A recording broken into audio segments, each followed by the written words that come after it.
കർത്താവിനെ വാഴ്ത്തുന്നു. ഇവിടെയുള്ള ശുശ്രൂഷകൾക്ക് നേതൃത്വം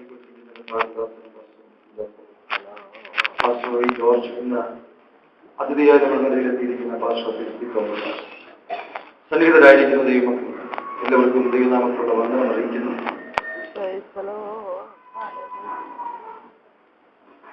ചില മാസങ്ങൾക്ക് മുമ്പ് നാം ഒരുമിച്ച് വിദേശ കീർത്തന ഭാഗം വായിച്ചിരുന്നു.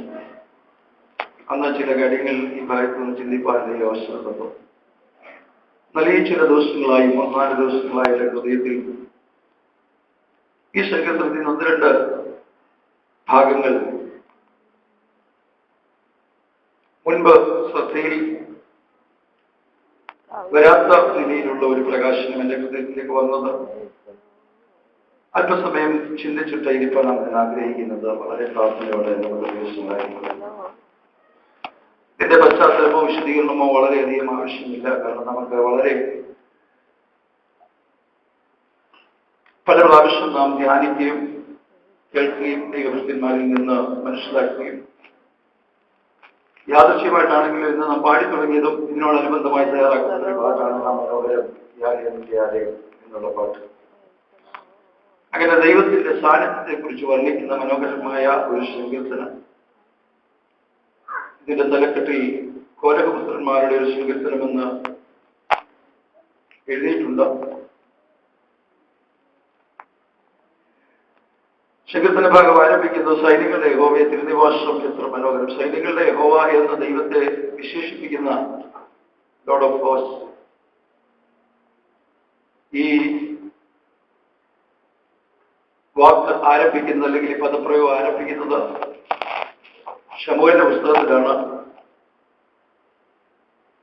ദൈവം സൈനികളുടെ യഹോവയായിട്ട് വെളിപ്പെടുന്ന രംഗം അവിടെ നമുക്ക് വിശദമായിട്ട് കാണുവാൻ കഴിയുന്നുണ്ട്. തുടർന്ന് വേദപുസ്തകത്തിൽ ഉടനീളം ഈ പ്രയോഗം നമുക്ക് ശ്രദ്ധേയമായി കാണുവാൻ കഴിയും. കഴിഞ്ഞ ദിവസത്തെ എന്റെ ധ്യാനത്തിൽ ഈ സങ്കീർത്തന ഭാഗത്തെ ഒരു 5-6 ഭാഗമായിട്ട് നമുക്ക് തിരിക്കാം. 1 മുതൽ 4 വരെയുള്ള വാക്യങ്ങളിൽ ദൈവസാന്നിധ്യം വസിക്കുന്ന ടെമ്പിൾ ഓഫ് ഗോഡ്. യഹൂദനെ സംബന്ധിച്ചിടത്തോളം വ്യക്തികളിൽ ദൈവം അധിവസിക്കുന്നു എന്നുള്ളതിനേക്കാൾ അവർക്കുണ്ടായിരുന്ന പുരാതനമായ ചിന്ത ദൈവം വസിക്കുന്ന ഇടം യെരൂശലേം ദേവാലയം. ആ ചിന്തയിൽ ഊന്നിക്കൊണ്ട് സങ്കീർത്തന രചയിതാക്കൾ പറയുന്ന വിശദീകരണങ്ങളാണ് 1 മുതൽ 4 വരെയുള്ള വാക്യങ്ങൾ. 2-ാം വാക്യം നാം വായിച്ചു. എന്റെ ഉള്ളം, എന്റെ ഹൃദയം, എന്റെ മാംസം. പരസ്പര ബന്ധിതമായി പഴയ നിയമത്തിൽ അധികം കാണാത്ത ഒരു പ്രയോഗമാണ്. മനുഷ്യന്റെ ആളത്വത്തെ യവനായ ചിന്തയിൽ അധിഷ്ഠിതമാക്കിക്കൊണ്ട് അപ്പോസ്തലനായ പൗലോസ് പുതിയ നിയമത്തിൽ അധികം ഉപയോഗിച്ചിട്ടുള്ള ഒരു ചിന്തയാണ് 3 ഭാഗങ്ങൾ ഒരാളത്വത്തിൽ ഉണ്ടെന്നുള്ളത്. അതിന്റെ ഒരു പ്രതിഫലനം ഈ ഭാഗത്ത് കാണാൻ കഴിയുന്നുണ്ട്. എന്റെ ഉള്ളം, എന്റെ ഹൃദയം, എന്റെ മാംസം. ഈ നിയമഭാഷയിൽ ദേഹം, ദേഹി, ആത്മാവെന്നുള്ളതിനോട് ഇസ്തംബലിക്കുന്ന പ്രതിഫലിക്കുന്ന ഒരു ഭാഗമായിട്ട് ഇതിനെ കാണാൻ കഴിയുന്നുണ്ട്. ഒരു വ്യക്തി ദൈവത്തിൽ ആശ്രയിക്കുന്ന ഒരു ഭക്തൻ എത്രത്തോളം പ്രിയം ദൈവാലയത്തോട് ഉണ്ടെന്ന് വ്യക്തമാക്കുന്ന ഒരു വാക്യമാണ്. സങ്കീർത്തന ഭാഗങ്ങളിൽ പലയിടത്തും ഇത് നമുക്ക് കാണാൻ കഴിയുന്നുണ്ട്. ഞാൻ യഹോവയോട് ഒരു കാര്യം, അത് തന്നെ ഞാൻ യഹോവയുടെ മനോഹരത്വം കാണുവാനും അവന്റെ ആലയത്തിൽ വസിക്കേണ്ടതിനും തന്നെ. മുമ്പുള്ള സങ്കീർത്തനങ്ങളിൽ നമ്മളത് ആ ഭാഗം കാണുന്നുണ്ട്. അങ്ങനെ ദൈവ സാന്നിധ്യത്തോടുള്ള, ദൈവാലയത്തോടുള്ള, ദൈവിക ഇടപെടലിനോടുള്ള, ദൈവത്തോട് അടുത്തിരിക്കാനുള്ള ആ അതിയായ വാഞ്ച പ്രതിഫലിക്കുന്ന ധാരാളം വാക്യങ്ങൾ നമുക്ക് ഈ സങ്കീർത്തന ഭാഷയിൽ കാണാം. യഹൂദനെ സംബന്ധിച്ചിടത്തോളം എന്നും പ്രാപ്യമായ ഒരു കാര്യമല്ല ആലയമെന്നുള്ളൂ. പ്രത്യേകിച്ച് പിന്നീട് പിൽക്കാലങ്ങളിൽ ചിതറിപ്പോയി കഴിഞ്ഞ യഹൂദന്മാർക്ക് പിന്നെ ആലയത്തിലേക്ക് വരിക എന്നത് വളരെ ദുഷ്കരമായ ഒരു കാര്യമാണ്. പ്രതിസന്ധികളിലും വെല്ലുവിളികളും ശത്രുവിന്റെ ആക്രമണങ്ങളിലും ദേശത്തിന്റെ വിവിധ ഭാഗങ്ങളിലേക്ക് ചിതറിപ്പോയ യഹൂദനെ സംബന്ധിച്ചിടത്തോളം തിരിച്ചു വീണ്ടും ആലയത്തിലേക്ക് വരിക എന്ന് പറയുന്നത് വളരെ ദുഷ്കരമായ ഒരു കാര്യമായി തീർന്നപ്പോഴാണ് സിനഗോഗുകൾ പണിതതും അവിടെ ആരാധന ആരംഭിച്ചത്. എന്നാൽ യെരൂശലേം ദേവാലയം എന്ന് കേൾക്കുമ്പോൾ, അല്ലെങ്കിൽ അല്ലെങ്കിൽ ആലയത്തിലുള്ള ദൈവ സാന്നിധ്യത്തെ കുറിച്ച് പറയുമ്പോൾ വളരെ പ്രാധാന്യമറിയിക്കുന്ന ചിന്തകൾ നമുക്ക് വേദപുസ്തകത്തിൽ കാണാൻ കഴിയുന്നുണ്ട്. ശലോമോൻ ആലയത്തെ സമർപ്പിച്ച് പ്രാർത്ഥിക്കുമ്പോൾ പ്രാർത്ഥിച്ചതിന്റെ ആ വചനത്തിന്റെ ഉൾക്കാഴ്ച എന്ന വണ്ണം ദാനിയേൽ യെരൂശലേമിന് നേരെ തുറന്നിട്ട കിളിവാതിലിലൂടെ പ്രാർത്ഥിച്ച് ദൈവത്തിൽ നിരന്തരമായി ആശ്രയിക്കുന്ന രംഗം നമ്മൾ കാണുന്നുണ്ട്. അപ്പൊ യഹൂദനെ സംബന്ധിച്ചിടത്തോളം ആലയം വളരെ പ്രാധാന്യമുള്ളതായിരുന്നു, ദൈവ സാന്നിധ്യത്തിന്റെ പ്രതീകമായിരുന്നു. പുതിയ നിയമത്തിലേക്ക് വരുന്ന നമ്മെ ഓരോരുത്തരെയും കൊരിന്ത്യ ലേഖനത്തിൽ അപ്പോസ്തലൻ പറഞ്ഞിരിക്കുന്ന നാം ഓരോരുത്തരും ആരാ? ദൈവത്തിന്റെ ആലയങ്ങളാണോ? എത്ര മനോഹരമാണെന്ന് ദൈവ സാന്നിധ്യം വസിക്കുന്നത് കണ്ടിട്ട്. നമ്മുടെ വസ്ത്രധാരണം കണ്ടിട്ടല്ല, നമ്മുടെ മുഖഭാവം കണ്ടിട്ടല്ല, ദൈവ സാന്നിധ്യത്തിന്റെ ഒരു വ്യത്യസ്തത. അത് ദൈവാലയമായി, ആത്മാവ് വസിക്കുന്ന ഇടമായി, കർത്താവ് വസിക്കുന്ന ഇടമായി തീർന്ന, ദൈവകൃപയിലായി തീർന്ന ഓരോ ദൈവവും ഇതെന്നെ കണ്ടിട്ടും ചുറ്റുപാടുകൾ പറയാൻ കഴിയണം, സൈനികന്റെ യഹോവേ തിരുനിവാസം എത്ര മനോഹരം. കൂടി വരുന്ന ആലയമല്ല ഞാൻ പറയുന്നത്, നമ്മെ കാണുന്നവർ, നമ്മിൽ ദൈവസ്ഥാനത്തിൽ വസിക്കുന്നതും അകത്തുള്ള ദൈവസ്ഥാനത്തിന്റെ പ്രതിഫലനം നമ്മുടെ മുഖത്ത് കാണുന്നതും. കഴിഞ്ഞ പകലിൽ അവൻ തോന്നുന്നു ദൈവദാസന്മാരാരോ ഓർപ്പിച്ചതായിട്ട് എന്റെ ഓർമ്മയിൽ വരുന്നു.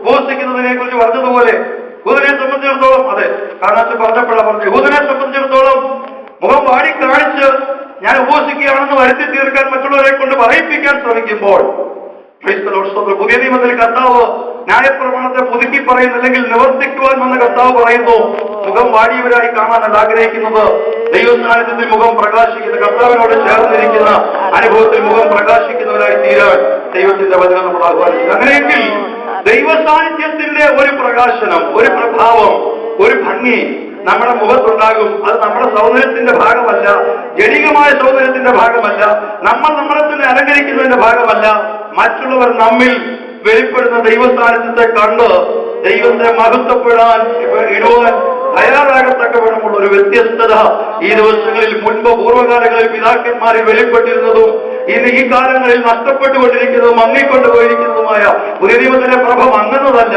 യേശുക്രിസ്തുവിനോട് വെളിപ്പെട്ട പ്രഭ മങ്ങുന്നതല്ല, ന്യായപ്രമാണത്തിന്റെ ശോഭ കുറഞ്ഞു പോകുന്നതായിരുന്നു. എന്നാൽ നാം പ്രാപിച്ച ദൈവസ്ഥാനത്തിന്റെ ശോഭ കുറയുന്നതല്ല, തേജസ്സിന്റെ മേൽ തേജസ് പ്രാപിച്ച്, തേജസ്സിന്റെ മേൽ തേജസ് പ്രാപിച്ച് ക്രിസ്തുവിന്റെ അതേ പ്രതിമയായി രൂപാന്തരപ്പെടുവോളം വർദ്ധിച്ചു വരുന്നതാണ് നമ്മുടെ മേലുള്ള ശോഭ. അത് നാം ഈ ദിവസങ്ങളിൽ മറ്റുള്ളവരിൽ നിന്ന് കേൾക്കത്തക്കവണ്ണമുള്ള വ്യത്യസ്തത നമ്മുടെ ജീവിതത്തിൽ ഈ ദിവസങ്ങളിൽ ഉണ്ടാകേണ്ടിയിരിക്കുന്നു. ആ വ്യക്തിയെ കണ്ടാൽ ഒരു ദൈവഭക്തനാണെന്ന് തോന്നുന്നു, ഈ വ്യക്തിയെ കണ്ടിട്ട് ഒരു ദൈവസാന്നിധ്യം അദ്ദേഹത്തിൽ കാണുന്നുവെന്ന് മറ്റുള്ളവർ പറയത്തക്കവണ്ണം ഈ ദിവസങ്ങളിൽ വ്യത്യസ്തത നമ്മിൽ വെളിപ്പെടട്ടെ എന്ന് ആഗ്രഹിക്കുന്നു. ക്രൈസ്തവരോട് പ്രാർത്ഥിക്കുന്നു.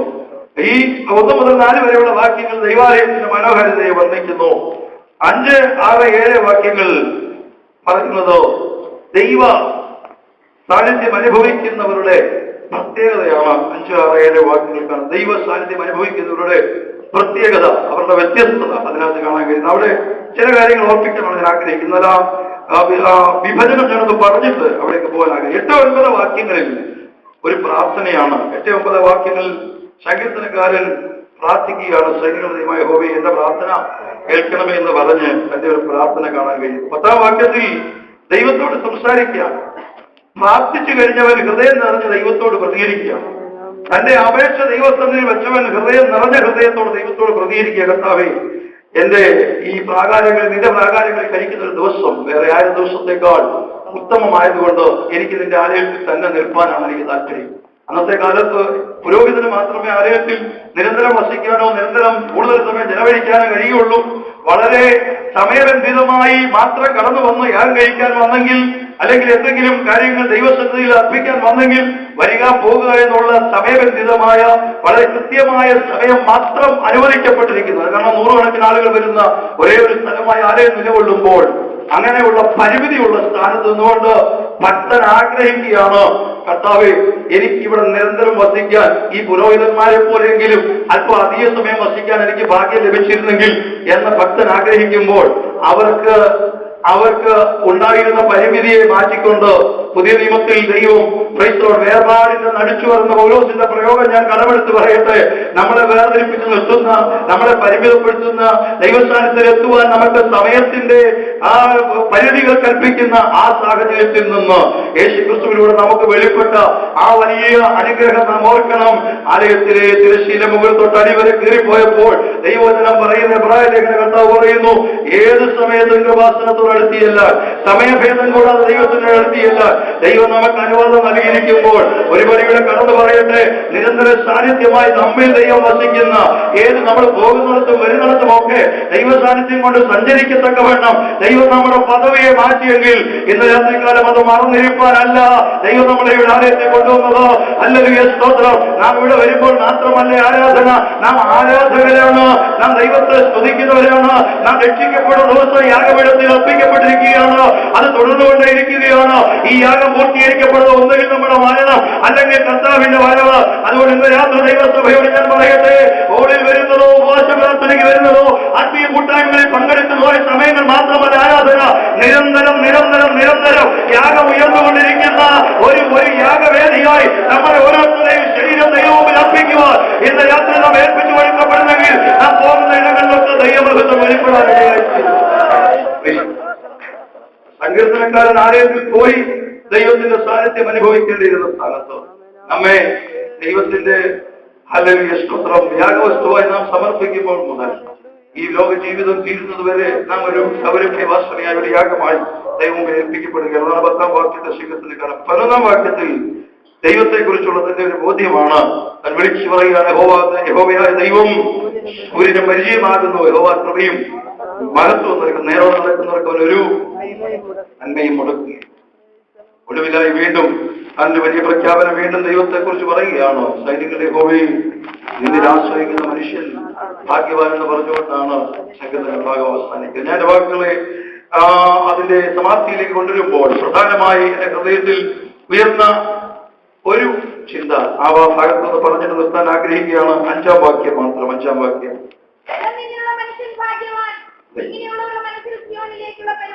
ബലം നിന്നിലുള്ള മനുഷ്യൻ ഭാഗ്യവാൻ. അങ്ങനെ സ്ട്രെസ് കൊടുത്ത് പറയാൻ ഞാൻ ആ വാക്യത്തെ, ബലം നിന്നിലുള്ള മനുഷ്യൻ ഭാഗ്യവാൻ.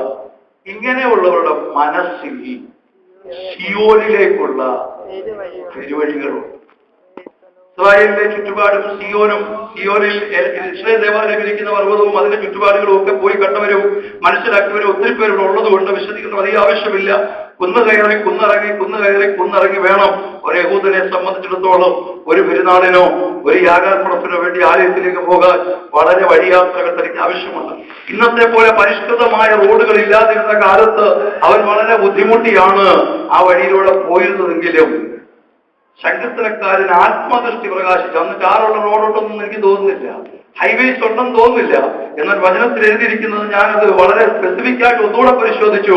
അതിന്റെ അർത്ഥം എന്താണ്? ഹൈവേസ് ടു സയോൺ എന്നാണ് എഴുതിയിരിക്കുന്നത്. ഹൈവേസ് ടു സയോൺ, സിയോനിലേക്കുള്ള പെരുവഴികളുണ്ട്. ആരുടെ മനസ്സിലാണ്? ഇങ്ങനെയുള്ളവരുടെ മനസ്സിൽ. ആരുടെയാ? ബലം നിന്നിലുള്ള മനുഷ്യൻ ഭാഗ്യവാൻ. ബലം, ഈ ബലം എവിടെ നിന്ന് കിട്ടിയതാ?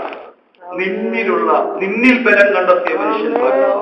അതാണ് എന്നെ ഇന്ന് രാത്രി ചിന്തിപ്പിച്ച ഏക ചിന്ത. ഇന്ന് രാത്രി പറയുവാൻ വേണ്ടി പ്രകാശിപ്പിച്ചതാണ്. ഞാനിങ്ങനെ പറയട്ടെ, ബലം നിന്നിൽ കണ്ടെത്തിയ മനുഷ്യൻ ഭാഗ്യവാനാണ്. അവന്റെ ഉള്ളിൽ സിയോനിലേക്കുള്ള പെരുവഴികളുണ്ട്. ഈ വാക്യം വിചിന്തനം ചെയ്തപ്പോൾ കർത്താവ് പറഞ്ഞൊരു വാക്യം കൂടെ അതിനോട് ചേർത്ത് എന്റെ ഹൃദയത്തിൽ വന്നു.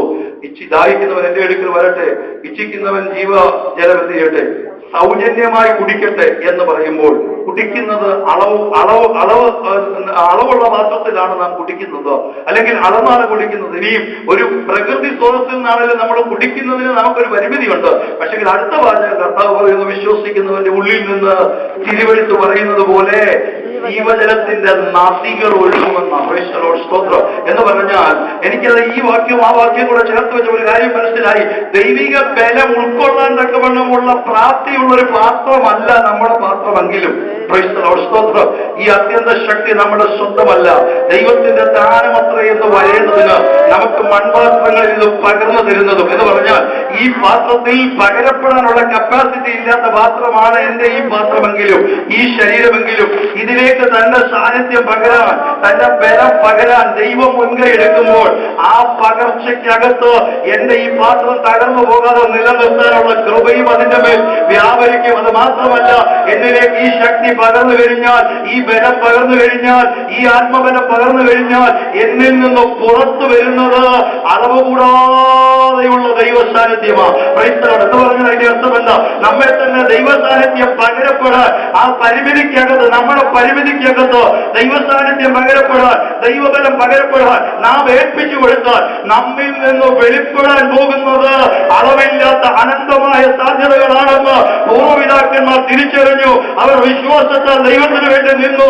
ഇന്ന് രാത്രി ആത്മാവിൽ പറയട്ടെ, ഇന്ന് പറയുന്നത് നാം കേട്ടല്ലോ, 81 വയസ്സുള്ള ഒരു ദൈവഭക്തൻ കൃപയിൽ നിന്നുകൊണ്ട് ഈ ദേശത്ത് വന്ന് ശുശ്രൂഷിക്കുന്നത്. ഈ രാത്രി ഞാൻ പറയട്ടെ, തലമുറ മാറി മറ്റൊരു തലമുറ വരുന്ന വളരെ അതിപ്രധാനമായ ഒരു കവാടത്തിൽ നാം നിൽക്കുമ്പോൾ ദൈവസഭയെ ഈ രാത്രി സംഘർഷത്തിലൂടെ ഞാൻ ആഹ്വാനം ചെയ്യുകയാണ്. കാലം മാറുന്നു, സാഹചര്യങ്ങൾ മാറുന്നു, അവസ്ഥകൾ മാറുന്നു, സംവിധാനങ്ങൾ മാറുന്നു, സാങ്കേതികത വർദ്ധിച്ചു വരുന്നു. എന്നാൽ വിശ്വാസത്തിന്റെ അളവ് കുറഞ്ഞു പോകാതെ, ദൈവിക ബലത്തിന്റെ അളവ് കുറഞ്ഞു പോകാതെ, ദൈവ സാന്നിധ്യത്തിന്റെ അളവ് കുറഞ്ഞു പോകാതെ ദൈവത്തിന്റെ മഹത്വം വെളിപ്പെടുത്തുന്ന പാത്രങ്ങളായി തീരാൻ ദൈവം നമ്മളെ ഇന്ന് രാത്രി ആഹ്വാനം ചെയ്യുക. ഒറ്റ കാര്യം ചെയ്താൽ മതി, കർത്താവേ, ഞാനിതാ എന്നെ ഏൽപ്പിച്ചു തരുന്നു, നിന്റെ സാന്നിധ്യത്തിനായി ഞാൻ വാഞ്ചിക്കുന്നു പറഞ്ഞാൽ കാര്യങ്ങൾ പറഞ്ഞു തന്നേ. ഇങ്ങനെയുള്ളവരുടെ മനസ്സിൽ സിയോനിലേക്കുള്ള പെരുവഴികളുണ്ടെന്ന ഈ പെരുവഴികളെ കുറിച്ച് ചിന്തിച്ചപ്പോൾ എന്റെ ഹൃദയത്തിൽ ദൈവം പറഞ്ഞത്, പ്രൈസ് ദി ലോർഡ്, ഈ വഴികൾ പല വഴികളാണ്. Praise the Lord. ചിലർക്ക് വാക്കുകൾ കൊണ്ട് മറ്റുള്ളവരെ താങ്ങാനുള്ള വഴിയായിരിക്കാം, വേറൊരാൾക്ക് അല്ലെങ്കിൽ കൂട്ടായ്മയിൽ ഒരുമിച്ചിരുന്ന് ആത്മാവിൽ പ്രാർത്ഥിച്ച് ഈ ദൈവശക്തി പങ്കുവയ്ക്കാനുള്ള വഴിയായിരിക്കാം, വിശ്വാസത്തിന്റെ വഴിയായിരിക്കാം. ഏത് വഴിയാണെന്ന് അറിയത്തില്ല, എല്ലാം ദൈവസാന്നിധ്യത്തിലോടുള്ള വഴിയാണ്. Praise the Lord. സ്തോത്രം. നമ്മുടെ ഉള്ളിൽ ഒരു വഴിയല്ല, പല വഴികൾ. സങ്കീർത്തനം അതിന് കേട്ടു, ദൈവദാസന്മാർ പറഞ്ഞത് കേട്ടു, ആരെയും ഞാൻ വെള്ളിയാഴ്ച വന്നിരുന്നു പോകുന്നു എന്നുള്ള അനുഭവത്തേക്കാൾ ഇന്ന് രാത്രി ഞാൻ പറയട്ടെ, അതിനപ്പുറം നമ്മിൽ നിന്ന് ചില വഴികൾ പുറപ്പെടട്ടെ. Praise the Lord. നമ്മിൽ നിന്ന് ചില പെരുവഴികൾ സിയോനിലേക്ക്, ദൈവ സാന്നിധ്യത്തിലേക്ക്, ഇനിയും ഏറ്റവും കാതലായി പറഞ്ഞാൽ യേശുക്രിസ്തുവിന്റെ സ്നേഹത്തെ പങ്കുവയ്ക്കാൻ ഈ ചുറ്റുപാടുകളിൽ ഇന്നും അതറിയാതെ, അത് തിരിച്ചറിയാതെ, ദൈവത്തിന്റെ രഹസ്യങ്ങൾ അറിയാതെ കിടക്കുന്ന ജീവിതങ്ങളിലേക്ക് ദൈവസ്നേഹത്തിന്റെ അളവ് പങ്കുവയ്ക്കാൻ ഈ രാത്രി ദൈവം നമ്മളെ വിളിക്കുമ്പോൾ ഞാൻ വിശ്വസിക്കുന്നു, ഈ ദിവസങ്ങളിൽ സമ്പൂർണ്ണമായി ദൈവസാന്നിധ്യത്തിന് വേണ്ടി ഏൽപ്പിച്ചു കൊടുക്കുന്ന ദൈവമക്കളുടെ ഉള്ളിൽ നിന്ന് തിരുവെഴുത്ത് പറയുന്നത് പോലെ അല്ലെങ്കിൽ ദൈവിക ബലത്തിന്റെ വഴികൾ തയ്യാറാക്കപ്പെടും. അനേകം ദൈവസാന്നിധ്യത്തിലേക്ക് ചെല്ലാൻ അത് നമ്മുടെ വാക്കിലൂടെ ആയിരിക്കാം ആ വഴി ഒരുക്കപ്പെട്ടു വരുന്നത്, നമ്മുടെ ഒരു പ്രോത്സാഹനത്തിലൂടെ ആയിരിക്കാം, നമ്മൾ വെച്ചിരിക്കുന്ന സ്ഥാനങ്ങളിലൂടെ ആയിരിക്കാം. ഈ രാത്രി നമ്മെ ഏൽപ്പിച്ചു കൊടുക്കാം. പ്രിയരെ, നമുക്ക് ഒരുമിച്ച് ദൈവങ്ങളിൽ സമർപ്പിക്കാം. നെഹമ്യാവ് അല്ലെങ്കിൽ സ്തോത്രം ദൈവമേൽപ്പിച്ച ശുശ്രൂഷ പൂർത്തീകരിച്ചതിന് ശേഷം അദ്ദേഹം അല്ലെങ്കിൽ എത്ര പുരോഹിതനോട് പറഞ്ഞു, എത്ര ശാസ്ത്രിയോട് പറഞ്ഞു, ന്യായപ്രമാണം കൊണ്ടുവരാൻ പറഞ്ഞു. ന്യായപ്രമാണത്തിന്റെ വചനങ്ങൾ എടുത്ത് വായിക്കുന്നത് കേട്ട് രാവിലെ മുതൽ ഉച്ച വരെ ന്യായപ്രമാണത്തിന്റെ വചനങ്ങൾ വായിക്കുന്നത് കേട്ട് അലറി നിലവിളിച്ച് കരയുന്ന ജനത്തിന് മുമ്പിൽ പ്രൈസ് ദി ലോർഡ്. സ്തോത്രം. ഹല്ലേലൂയ. ഇന്ന് നമ്മൾ ദുഃഖിക്കേണ്ട ദിവസമല്ല, യഹോവയിലെ സന്തോഷം നമ്മുടെ ബലമാകുന്നു എന്ന് പറഞ്ഞതുപോലെ ദൈവസാന്നിധ്യത്തിലുള്ള ബലമേറ്റെടുക്കാൻ ഇന്ന് രാത്രി ആര് തയ്യാറാകും? അല്പമേറ്റുവെച്ചുകൊണ്ട് നാം ദൈവത്തെ സ്തുതിക്കുവാനും മഹത്വപ്പെടുത്തുവാനും പാടുവാനും സ്വതന്ത്രമായി ഇന്ന് രാത്രി നമുക്ക് ചെയ്യാൻ കഴിയുന്ന, ദൈവത്തിന് അർപ്പിക്കാൻ കഴിയുന്ന, അത് അതരം തുറന്നു, അത് കരങ്ങളെ അടിച്ചു, അത് ദൈവത്തിന്റെ എഴുന്നേറ്റ് നിന്നു, ദൈവത്തെ സ്തുതിക്കുവാൻ പോകുമ്പോൾ ഇന്ന് രാത്രി ഞാൻ പറയട്ടെ പ്രിയരെ, ദൈവങ്ങളിലേക്ക് നമ്മെ താഴ്ത്തിയേൽപ്പിക്കാം. മനുഷ്യന്റെ പുറമെ നിന്നുള്ള പ്രേരണ കൊണ്ടല്ല, അകത്തളങ്ങളിൽ ദൈവസ്ഥാനത്തെ അനുഭവിക്കുന്ന ദൈവമക്കൾ ദൈവകരങ്ങളിലേക്ക് ഏൽപ്പിച്ചു കൊടുത്തുകൊണ്ട് ഓ ഹല്ലേലൂയ, നമുക്ക് അല്പമിനിറ്റുകൾ കൂടെ ദൈവത്തെ പാടി സ്തുതിക്കുവാൻ സമ്പൂർണ്ണമായി നമ്മെ താഴ്ത്തിയേൽപ്പിച്ചുകൊണ്ട് കർത്താവേ, യഹോവേ, നിന്നിൽ ആശ്രയിക്കുന്ന മനുഷ്യൻ ഭാഗ്യവാൻ. ഹല്ലേലൂയ. സ്തോത്രം. ആ ഭാഗ്യാവസ്ഥ ഇന്ന് രാത്രി നമ്മൾ ഉണ്ടാക്കട്ടെ. നമുക്ക് ശാന്തമായ ദിവസത്തെ ഒന്ന് രണ്ട് പാട്ടിന്റെ വഴികൾ കൂടെ ചേർന്ന് പാടി ദൈവത്തെ മഹത്വപ്പെടുത്തുവാൻ നമുക്ക് ഏൽപ്പിച്ചു കൊടുക്കാം.